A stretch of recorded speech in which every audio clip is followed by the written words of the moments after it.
सौतेली माँ का दिल छू लेने वाली कहानी। नव्या बचपन से ही बहुत जिद्दी थी। बिना माँ की बच्ची थी, इसलिए सब लोग उसे संभालते थे। दादी की तो लाडली थी। उसके पापा सचिन की दूसरी शादी करने का प्रयास चालू था, पर यह 7 साल की बच्ची कुछ न कुछ करके अपने पापा का रिश्ता जोड़ने नहीं देती थी। उसकी दोनों नानी और दादी उसे समझा समझा कर थक गई। बेटा, सभी सौतेली माँ बुरी नहीं होती, और हम है ना, तुम्हें अगर तकलीफ़ दी तो हम उस पर चिल्लाएंगे, डांटेंगे। लेकिन उसके मन में बार बार डर आ रहा था कि सौतेली माँ मुझे तकलीफ़ देगी, पापा भी उसका ही सुनेंगे, और उसकी माँ की आखिरी याद मतलब उसका मंगलसूत्र वह भी उस सौतेली माँ को दे देंगे। ऐसे उसे लगता था। सभी को टेंशन हो रहा था कि उसे कैसे समझाएं। उसकी माँ मतलब सुनीता एक एक्सीडेंट में 2 साल पहले इस दुनिया से चली गई। तब से लेकर अब तक उस बच्ची को सभी संभालते थे, पर उसकी यह जिद ज़रा ज़्यादा ही थी। कैसे बताएं? अभी इसे उसकी दादी ने उनकी ही मौसेरा भाई की लड़की पसंद कर ली थी। उसकी भी शादी होकर तलाक हो गया था और उसे एक लड़का भी था, पर यह बच्ची सुनने को तैयार ही नहीं थी। वह लड़का है, मतलब उसे ही सब प्यार करेंगे, मुझसे नहीं। ऐसा मन में वहम बिठाए वो इस शादी को नहीं होने देगी, ऐसी जिद पकड़ कर बैठी थी। उसके जिद के आगे सचिन भी नहीं बोल सका। दोनों दादी और नानी काफ़ी चिंतित हो गई। बाद में सुनीता की माँ ने समस्या का समाधान निकाला। सुनीता की एक दोस्त माया, जिसकी उम्र हो चुकी थी, इसलिए उसकी शादी तय नहीं हो रही थी। उसके घर जाकर नानी ने सब हकीकत बताई। वह सब सुने और समझने के बाद भी माया शादी के लिए तैयार हो गई। इस वजह से दोनों नानी और दादी भी काफ़ी खुश हो गए। अब सचिन क्या कहता है, इसकी उनको चिंता हो रही थी। खुद सास ही बोल रही थी, इसलिए जमाई तैयार हो गया। लड़की को मिलने के लिए सचिन ने माया से मिलने का तय किया। मुलाकात के दिन सचिन ने माया से कहा कि मैं सिर्फ नव्या के भविष्य के लिए और अपनी माँ की इच्छा के लिए तैयार हुआ हूँ। मेरी तरफ से बाकी कोई भी उम्मीद मत करो। यह सुनते ही बहुत बुरा लगा माया को, पर कितने दिन घर वालों के ताने सुनूं। इसलिए माया तैयार हो गई और शादी भी हो गई। उसके घर की परिस्थिति इतनी अच्छी नहीं थी, उस वजह से उसके माँ बाप ने माया को कोई भी जेवर नहीं दिए और नव्या ने अपनी माँ का मंगलसूत्र भी नहीं देने दिया। बाद में सुनीता की माँ ने माया की माँ बनकर सब कुछ किया। नव्या माया को बहुत परेशान करती थी और सौतेली माँ ऐसे ही पुकार कर उसे माया थोड़ा सा डांटती या उसे समझाने का प्रयास करती, तब जानबूझकर झूठ मूठ का रोने लगती थी। माया 2 महीने में पूरी तरह हताश हो गई। दोनों दादी और नानी को पहले ही सब कुछ पता था। इस वजह से माया को वह कुछ नहीं बोलती थी। वह उल्टा उसे बोलती थी कि मारेगी भी तो चलेगा, पर सचिन को यह सब सहन नहीं होता था। जब परिस्थिति हाथ से निकलने लगी तो माया ने उसकी सहेली को, जो कि एक स्कूल टीचर थी, उसके साथ मिलकर एक प्लान बनाया और सचिन को असली परिस्थिति का सच का पता चले। इसलिए नव्या ने ड्रामों का वीडियोस बनाकर उसे दिखाया। पहले माया को ही गलत समझने वाला सचिन सारी सच्चाई से अवगत हुआ और उसने उन दोनों को धन्यवाद किया। प्यार से नव्या को समझाया कि इसके आगे तुम्हें माया के साथ अच्छा बर्ताव करना होगा, उसकी सब बातें सुननी होगी। हालांकि नव्या ने काफ़ी तमाशा किया, पर उसकी साइड लेने वाला कोई भी नहीं है, ये उसे समझ में आ गया। उसको माया पर बहुत गुस्सा आता था। माया उससे बहुत समझाती थी। धीरे धीरे माया और सचिन का रिश्ता भी सुधर रहा था, पर पति पत्नी जैसा रिश्ता उनमें नहीं था, और वो सचिन से उससे पहले ही बता दिया था। माया को बहुत बुरा लगता था। उसने अपनी इच्छाएं अपने मन में ही दबा दी। नव्या को उसने सौतेलेपन का भी दिखावा नहीं कर पाया। नव्या मात्र उसके साथ झगड़ा ही करती थी। धीरे धीरे नव्या बड़ी होती गई। सचिन हमेशा काम के लिए बाहर रहता था। माया नव्या के लिए हमेशा तत्पर रहती थी। उसने नव्या को बहुत प्यार से समझाने की कोशिश की, पर माया को हमेशा असफलता मिली। उससे सचिन की माँ हमेशा बीमार रहती थी, उसकी वह देखभाल करती थी। उन्होंने एक बार माया को बुलाकर बताया, मुझे बहुत चिंता होती थी इस नव्या की, पर अभी नहीं होती।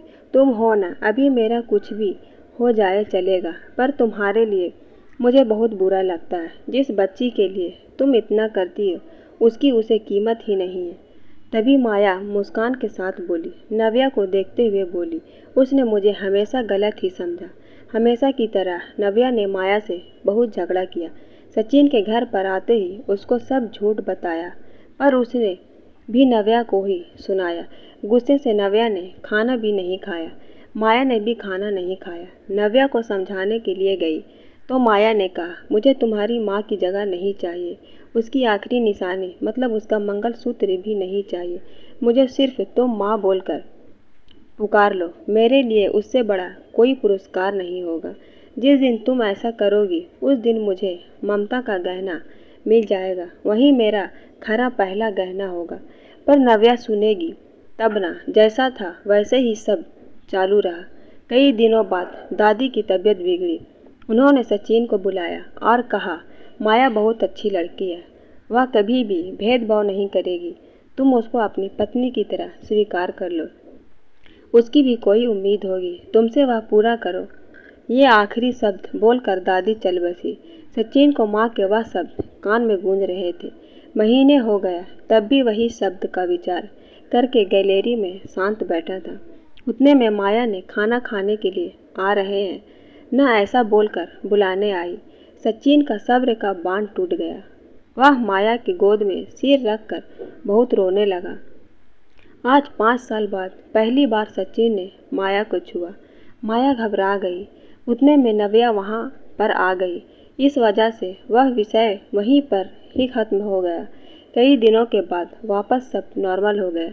दोनों ही अब शरीर से मन से नज़दीक आ गए थे। नव्या को समझ आने के बाद वह भी जरा अच्छा बर्ताव करने लगी। अभी उसकी 12वीं की परीक्षा थी, इसलिए माया उसके टाइम टेबल सब ठीक से संभाल रही थी। कुछ मिलाकर सब कुछ अच्छा चल रहा था। ऐसे में उनकी खुशियों को नज़र लग गई।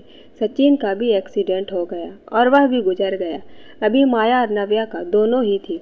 एक दूसरे के जो भी सेविंग थी उस पर घर चल रहा था। माया तो ग्रेजुएट नहीं थी, इस वजह से उसे नौकरी मिलने में दिक्कत आ रही थी। छोटी छोटी नौकरी करके वह घर खर्चा चला रही थी।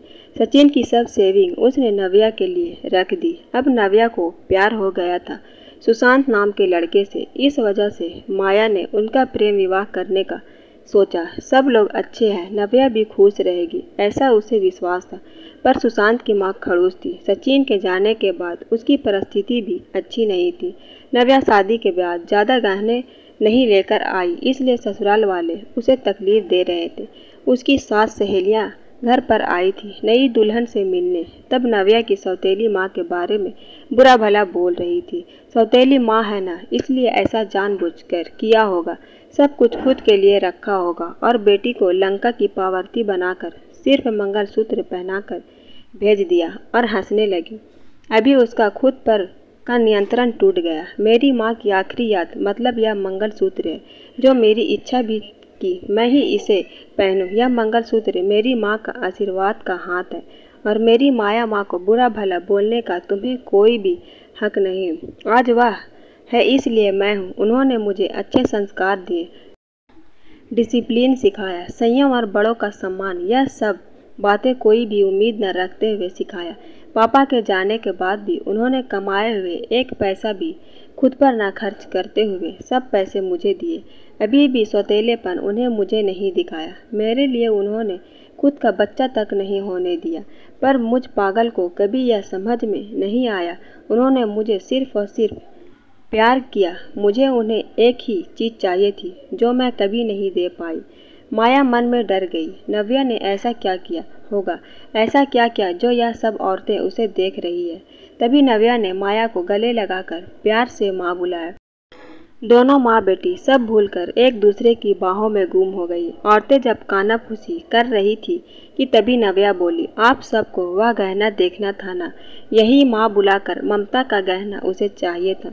माया को तो रोना आ रहा था। दोनों सचिन और दादी के फोटो के सामने खड़े रहकर उनको हाथ जोड़कर खड़े थे। नव्या ने उनसे माफ़ी मांगी और माँ को कभी खुद से कभी दूर नहीं करूँगी ऐसा वचन दिया। दोस्तों, समाज में कई गलत बातें भावनाएं बनी होती हुई जो जाने अनजाने बच्चों तक भी पहुंच जाती है। हमें बच्चों को और खुद को भी इस बात को समझना होगा कि हर पुरानी बात पूरी तरह या हर किसी के लिए सच या एक समान नहीं होती है।